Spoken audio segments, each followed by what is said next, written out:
一个字，绝。 So, ayan nga guys. Ayan. Bread, na-slice bread na. In-slice ko na. Ganitong kaliliit siya.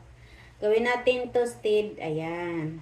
So, gumawa ko dito ng asukal na pula, brown sugar, tapos salt na konti lang. Asin ba? Asin.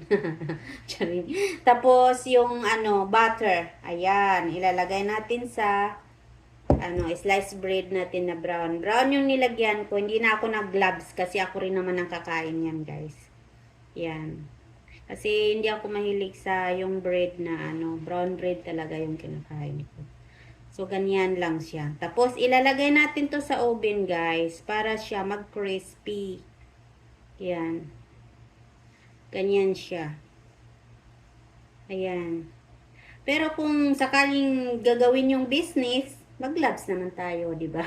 Sorry. Ganyan yan siya. Yan. Brown sugar to, guys. Tapos crispy na siya pag kinain mo, pag mailagay sa oven.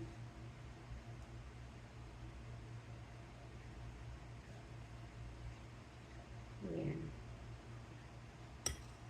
Yan siya.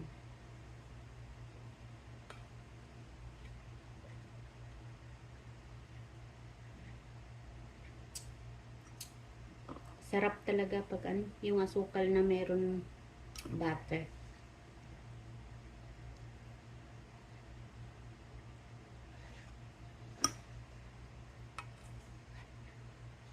Ang dami ko nagawa, tapos yung oven ko, ang liit lang. Butan ako ng gabi dito mamaya. Sa kakaluto ko nito. Sasali pa naman ako sa mga kung sinong nagla-live dyan. Yeah.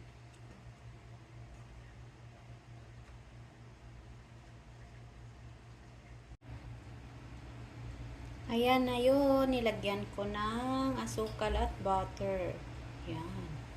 Yan, nilagay natin sa oven yan mamaya kasi may nilagay na ako doon. Hindi pa siya naluto.